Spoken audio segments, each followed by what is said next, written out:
Myself, Salayalo Makwidiri. The time is 8:56, and we are approaching the second hour of the show, and we're going to be doing that by tackling one of the most complex questions in post-apartheid South Africa. We're going to be looking at the issue of colored identity in post-apartheid South Africa, and ultimately what it means. This is coming in the backdrop of I think that world documented open chats podcast controversy, and also those demeaning stereotypes which triggered national outrage from that podcast. And again, following that, how Minister Gates and McKenzie's own resurface racial remarks almost complicated the discourse around that.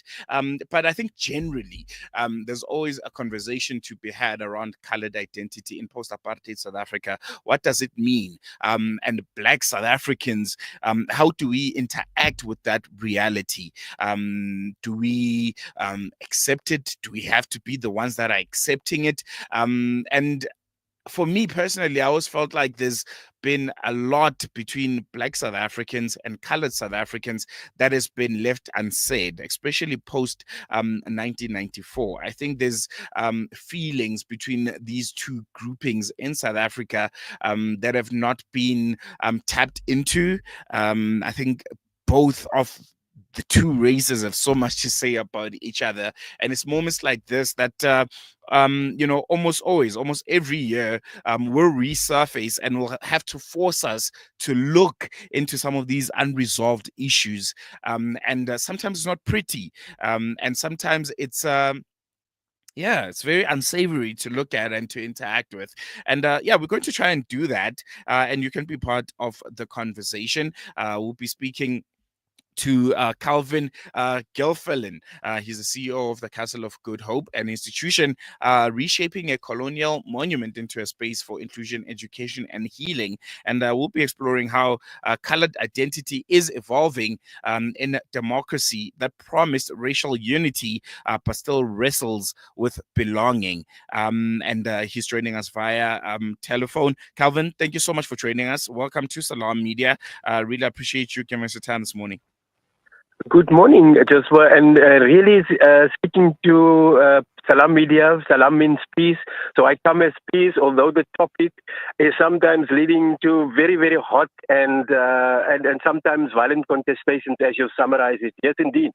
No, thank you so much. If I can speak of my personal experience, because I'm a so-called colored. Although in my home that I'd grown up in the 60s and the 70s, we've never accepted this colonial apartheid concept. We've always resisted it.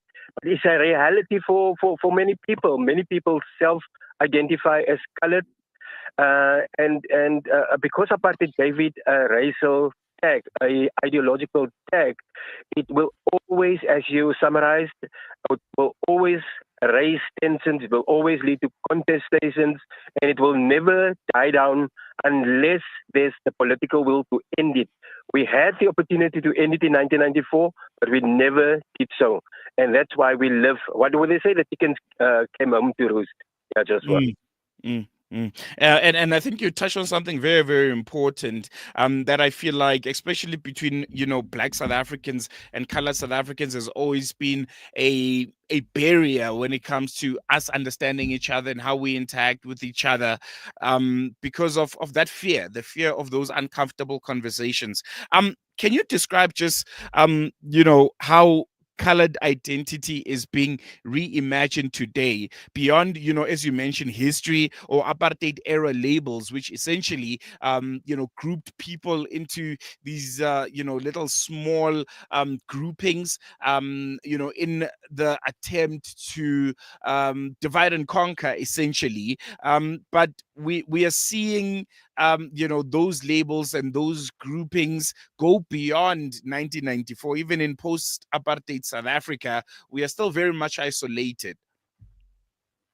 See, just for the issue is that over the centuries we've been indoctrinated to to accept race as which was a construct of colonialism, of, of of men, of powerful men, to categorize people and to hierarchize people, to say that on the top of the ladder is the white male, then it's the white female, then you go to then you go down, down, down, down, down, and somewhere in the middle there's this category called colored. And we did not get rid of that of that categorization. And what is happening, it is actually hiding the real contradictions in society. Because the real contradiction is whether you are called black, African, colored, whatever, it is to do with the economic means that both so-called black African people and black so-called colored people do not own the means of production. We are eking it out. I've seen the unemployment statistics. 33, what is it? 33% now, and most of them would be black people, African and colored people. So when we talk about colored and African people, we perpetuate the divisions, and the division is actually in economic means, that we struggle to get jobs, whatever. So I'm always saying, when they're throwing at me, Calvyn, you're talking about Khoisan people, you're talking about culture, whatever. But if I apply for a job and I'm a colored person, I don't get it. And then I tell them, you know that 5 other African black people also don't get that job. So it's not, the economy is not discriminating against colored only, it's every person. So unfortunately, race has taken over, and the issue is actually class. That the black working class, the masses of people that include colored in whatever, doesn't have the economic opportunities, and it's easy. It's actually lazy argument. It's a lazy argument to say it's because I'm colored I don't get a job. But it's superficial, and we as a democratic state, we haven't dealt with that issue. And at the council, we have programs to deal with that, and to dig deep in where does this classification come from, and why is it so persistent, and why is it leading to so much negativity and conflict and contestation, and why can't we resolve it? Now we're talking, Joshua, we're talking about the national, what is it? The national dialogue. And I think the issue of identity and the rifts caused by identity, created identity, constructed identity, should be one of the main issues that should be dealt with. And I believe that the dialogue is in limbo now, because so many of the groups, the organizations that can contribute to that, withdrew from that. And I think it's important that we face these challenges head on. And maybe we've even worked, as I said, we waited 30 years too long to tackle this thing head on. I want to touch on the sore points, right? When it comes to the colored community and their existence, especially post 1994. When I engage with a lot of my colored colleagues and friends, and we talk about the current state of the country, there's almost a sense of them feeling like they've been betrayed. They feel like they've been betrayed by the black majority population. The most common sentiment you'd get is we were oppressed during the apartheid era by the apartheid government, and post 1994, we still feel we are not seen, we are not heard, and still largely marginalized by a black majority government, which we were in the trenches with. And from a black South African point of view, when I interact with black South Africans, as a black South African myself, the general and overwhelming sentiment that I get is they feel like colored South Africans have a superiority complex. They feel like they always see themselves as second-class citizen, just above, beyond black people, and they feel like there's still a lot of racism within the colored community against black South Africans. How do you look at these two very, very sore point of views, and what's your reaction to them? You see, first of all, we really need to applaud Van Riebeeck and Verwoerd and all of these people who created these categories and actually successfully divided and ruled, and still divide and rule us today. So because you're talking about black, and I also regard myself as black because the black majority, whether they include so-called colored, so-called Indians, so-called Africans, are all part of a group, a bigger group that doesn't have the economic means, that doesn't have full power, economic power, that doesn't have that. And so we will always be fighting for scarce resources. And that feeds into my so-called coloredness, my so-called blackness. So if I see a black person, oh, I didn't get the job, but he got the job. No, oh, I didn't do that. Oh, I didn't do that. Oh, I didn't do this, and he did that. And so what I'm saying, the current society, both from the perspective of the state, which is seen as black controlled, and as a normal social, society, will always feed into these divisions. And you're right. You see it from a so-called black African perspective. I see it from a so-called colored African perspective, and we see it. And the biggest root of that is what we call sometimes false consciousness. That we never went back and taught people where we are coming from and where we are going as a society. So one day just where I drove, and I took the Gautrain between the airport and Pretoria. And there was they are probably learners, probably grade 11, 12, and they were talking about colors. And there's one white girlie and a black girlie, and they were talking about, are you going out with the colored? You know that they are gangsters and they're violent. And so these labels are then having a lot of negative connotations and assumptions about a person. Likewise, you will probably say, no, but they are slow and they are lazy and whatever. So I'm saying that we are all the victims of ideological constructs and political constructs that's still finding its feet and root in today. And the major thing that I'm saying that we're not addressing is the economic inequalities that's affecting both so-called colored, so-called Indian, so-called, in other words, black people as a whole. And so it will always play out, whether we, when you go for an interview, where you go apply for a school, whether you go to a clinic, whether you go to a hospital, it will always play out. It will always play out like that. And we fuel it in, and we don't have a meaningful debate from primary school, in the household, in the high school, at the university. We shy away from that until there's a podcast like this, or until a minister makes a remark like that. And we shouldn't wait for that, for those incidents to blow up these conflicts that's based on sometimes false identity, false constructs. Because in my view, I don't know just what are you, there's only one race, and that's the human race. And color, skin color, and those other elements that's been called race is not real. They're based on false, I would call false science. I mean, for years, white scientists tried to prove there's a difference between Africans and Europeans, and they try to prove it, but there's no scientific base for race. It's all man-made. It's all constructed, and we believe it, and we are divided by it, and we are conquered by it. And that's the unfortunate part. I want to touch on the story of the day, which prompts us to have this conversation. That Open Chats podcast. I think some of the most horrific racist statements I've ever seen personally being made, and also Gator McKenzie and his tweets. As a colored person, when you look at that and you see it play out, what goes through your mind?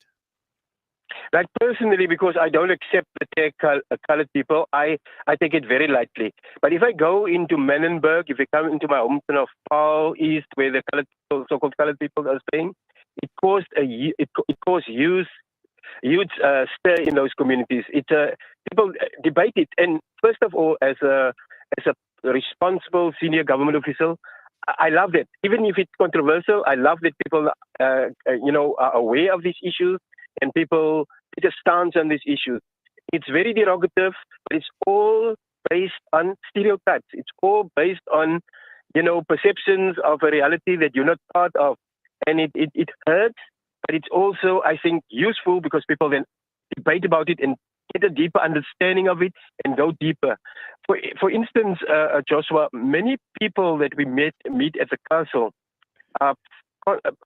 especially from indigenous descent, the Khoi and the San people, the revivalist movement, reject the notion of colorism, of coloredness, and they come up with alternatives to self-identify and to group identify. And they're actually taking over what the democratic state should have done right at the beginning. When you still go to a census form, you still see, are you black? Are you African? Are you colored? Whatever. And then they leave this small little door open, other. Remember, they also put other there where you can identify, and it's caused huge damage. I didn't listen to the clips of the minister, and I can't speak about a political head, but when these things go into the public, it causes a huge stir, simply because a lot of people have access to that now. They have cell phones. They see the clip. They have TikTok videos, and they see it, and it's even more damaging because it affects the way that we're thinking, that we're engaging, etc. And but it's also, if you say that there's only one race, it's a human race, that all of these tags, religion, culture, skin color, all of those were just add-ons for political control, for ideological control, then I think you will deal with the fallout of these kind of flare-ups in the public space. You deal with it so that it becomes a opportunity for a lesson, for learnings, and for engagement, and for understanding us as the human species, because it's all about humanity. Every intervention must take us closer to our common humanity, which is love, salam media, salam, peace, and prosperity for all. But the issue is economic division, inequality, the fact that eight big players in the world controls 80% of the economy. In South Africa, the same. A small minority controls the economy, and the people who are fighting for that, the oppressed people, are now unfortunately categorized as so-called Indian, so-called black, and so-called colored people. The issue, that's the real issue. And these are diversions to not take us to the real issues of where do we get the jobs, where do we control the economy. That's for me is the real issue. The issue is class. Mm, mm, mm. I want to ask you another question. Would you say the Rainbow Nation project has failed? I'm asking this because it almost feels like South Africa at this point, especially from the previously disadvantaged groupings, we are more divided than ever. I think what the liberation movement did so well was make people understand that whether you are black, you're colored, you're Indian, at the end of the day, we need to come together. We need to fight the system of oppression and subjugation against all of us. All of us are suffering against this yoke of oppression of the apartheid regime, and it didn't matter. You had black, white, Indian, South Africans interacting, living side by side, fighting side by side, protecting each other, loving one another. But post 1994, it almost feels like we are more divided than ever. Hence, I'm asking, has the Rainbow Nation project failed? Everyone seems to want to identify with those that look like them, those that, speak like them. Even our politics are starting to reflect that. The rise of parties like the Patriotic Alliance, which essentially says we are the mouthpiece of colored people here in South Africa. The rise of parties like the MK Party, which whether they want to admit it or they don't want to admit it, but the truth is they're still a largely a tribal Zulu party, and they want to represent those interests. And you have the Afri Forums and the Freedom Front Plus of this world. We are becoming increasingly more segmented, and it's also reflective in our politics. Never mind how socially the different races interact with each other. Yeah, powerful question, Joshua. First of all, the issue of ethnic mobilization is always dangerous. Whether it's here, whether it's in India, whether it's in South America, ethnic mobilization for political gains is a dangerous game to play because it will backfire both in society around you, but also in your own formation that you work with. So that's always dangerous. That's why the liberation movement was always for inclusion, always for anti-racism, always for we all are the same. What has actually happened is not a complete failure of the rainbowism. It was that the I would say the groundings, the historical roots of explaining to the youth post 1994 of where rainbowism is coming from and why it's important to turn our backs on the violence before Rainbow Nation, of the destruction of our country before Rainbow Nation. There was never a conscious and a sustained program to deal with that, what I will call the intergenerational gap. So I'm from the era of the liberation fighters. So we understand where we're coming from. But we never created the opportunity to transfer those values and those those learnings into the new generation. There was a while where we had a social cohesion program. I think former President Jacob Zuma was running that program, where we had to take the learnings of the past as articulated in our preamble of our constitution and instill those values and those lessons and those norms and those perceptions into the new generation. But we did not do it. We left it to society to deal with it. We left it to the school teachers. We left it to the nurses. We left it to the community leaders. We just left it to everybody to do. So what we have now is that we have further balkanization. We have further isolation. That people retreat into their groups that are those groups are almost built on false identities, on falsehood.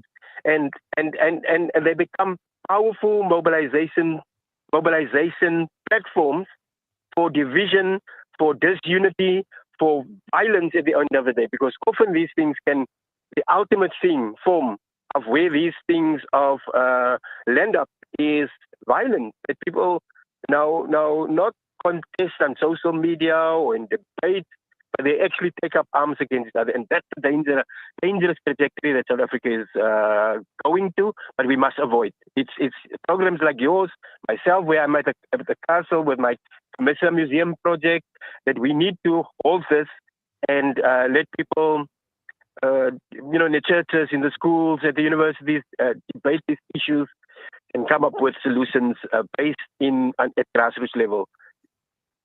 Mm, mm, mm, mm. And I think you touched on something which is very, very important. The young people, those that were born post 1994, which they are literally at the heart of this conversation. Even that Open Chats podcast, if you saw the clips, it was largely young people, people who you would think would embrace the Rainbow Nation project more than anyone, because I'd say they, including myself, we don't know what apartheid looks like. We don't know what its intention was. But there seems to be a failure, a disconnect of embracing one another, of understanding one another from a generation that you'd expected so much from. How do we go about fixing that disconnect? How do we go about, people like yourselves making young people understand what the liberation movement had achieved, and ultimately the values that you've learned from that era, and educate about the divide and conquer project, which opposes the Rainbow Nation project, and it seems to be prevailing at this current moment? Should accept that we fail to continue to teach those values, and I can understand why. If you have fought, either as an MK soldier or as an APLA soldier outside, you've sacrificed most of your life. Now you're back in the country is liberated. What is your first thing? You need to look after your family. So your focus is on economic accumulation.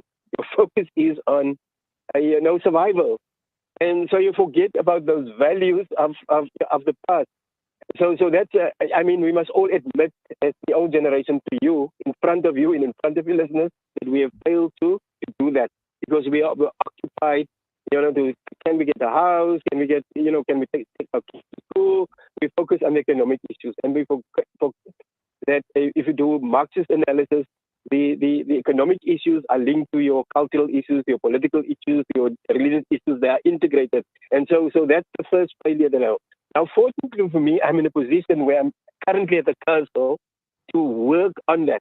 So we have a museum dedicated to this thing to unravel the so-called colored identity. And we have hundreds of schools, thousands of school kids who go through there. But unfortunately, it's only one museum of it. Be it online, it is just one museum. And do we multiply that in the Northern Cape, in Northwest, in Mpumalanga, in KwaZulu-Natal? We need almost like all of us need to do that to build that understanding. That's my one thing. Secondly, what I also do both in my profession and my personal life is to have intergenerational conversations where I take some of those freedom fighters still alive, the Lutuli detachment guys who fought in the 60s, and, Mandela's era, because they are the dying era, dying generation, and to have them converse with young people, to person, transmit those values. Because you go into a former Model C school, how do you expect a young white teacher to passionately talk about the sacrifices, Mandela's, the Zulus, the Bokwe, Pico? They can't. They can't passionately transfer those emotions to the class that they have. Now the class go out, they play in the playground, and these fights continue. In the playground, these fights continue. So we have a role, and I'm not sure if the National Dialogue will tackle that.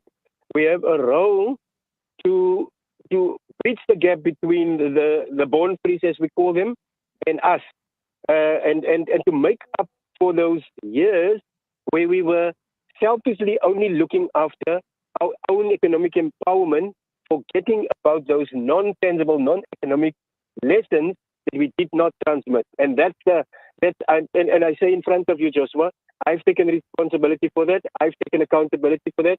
But I want to all of us in leadership positions need to multiply that.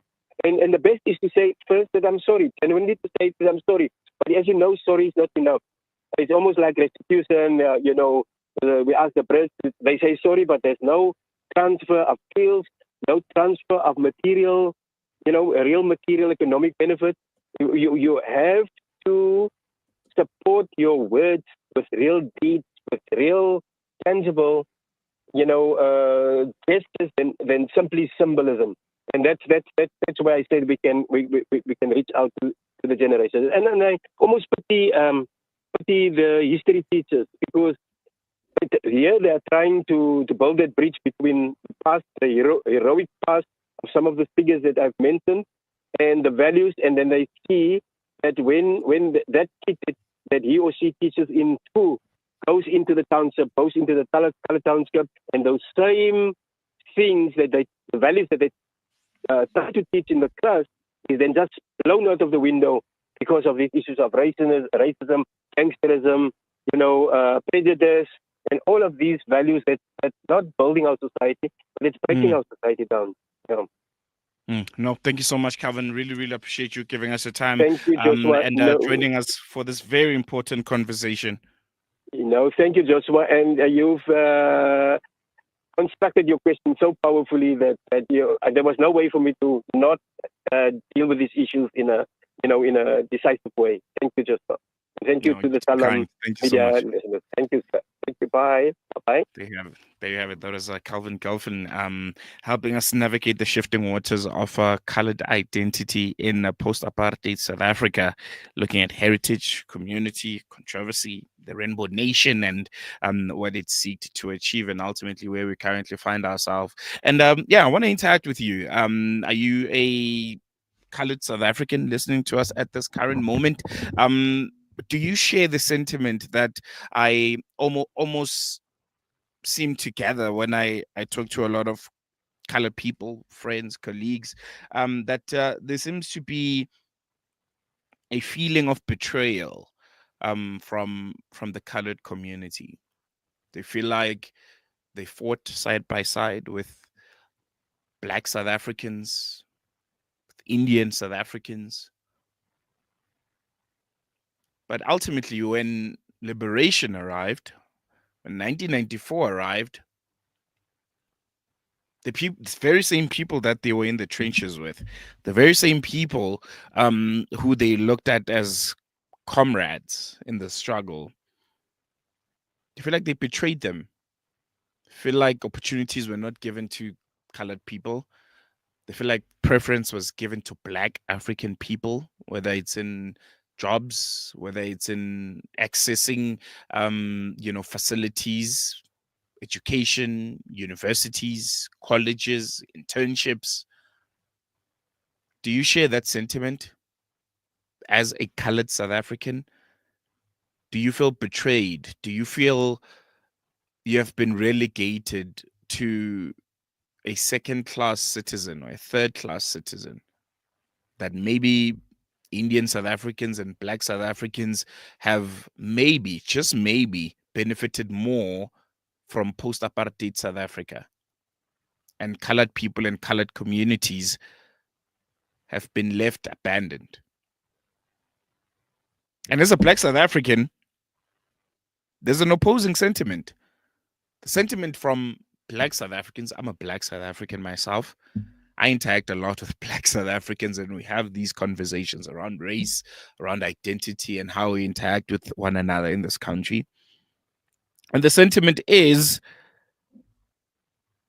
colored people want to identify with Black people only when it suits them. When you have Nelson Mandela coming out first raised up, it's yes, we're together. When we host the 2010 FIFA World Cup, it's yes, we're together. When the country seems to be going relatively well and we are, under the Mbeki administration, it's our government, it's doing so well. It's our South Africa. It's our ANC even. But when things don't seem to go that great, they don't seem to go that well, the blame is then shifted on Black people. It's your government. It's your South Africa. It's your policies. It's your this. It's your that. How do you react to that? As the inverse of each race, as a South African, how do you react to colored people saying they feel betrayed by the majority Black population of this country? They feel forgotten and abandoned by their comrades, by people that they fought side by side. They feel like their children are not accessing the same opportunities as Black South African children. And as a Black South African, and as a colored South African, how do you react to South Africans, Black South Africans, who say colored people are only identifying with Black people when it's beneficial for them? And I know these are uncomfortable conversations, but are conversations that we're supposed to have. Otherwise, we'll have these flare-ups of podcasts that are saying racist, derogatory statements against one race, and we have a minister whose tweets surface, who's also saying derogatory statements against another race. And it'll always be a back and forth because we refuse to engage in the painful conversations. Black people say when we go out to the streets and we march and we toy and we're saying, hey, we need service delivery, 9 out of 10 times the colored folk never come out with us. In fact, they'll be with the other races, other people, and say, yeah, look what they're doing. They're so disruptive. We just want to go to work. Why are they burning tires? Swart mense. Hey. So I'm asking these questions because it's important. It's important because they're sore points, and they're sore points that we need to tackle head on. Otherwise, if we don't, the divide and conquer agenda has succeeded. It has won. They've pitted us against one another. We'll never truly unify. And like we did in pre-apartheid or during the apartheid times, come together and fight an unjust system, which is realities affecting all of us. Colored people might think Black people are benefiting so much from this dispensation, but I can tell you for free, Black people don't feel like they do. They feel oppressed. They feel as oppressed as colored people. They feel as marginalized as colored people. They feel like the government of the day has forgotten them as much as colored people in this country do. And this is all working, and we're playing in the hands of those that are in power.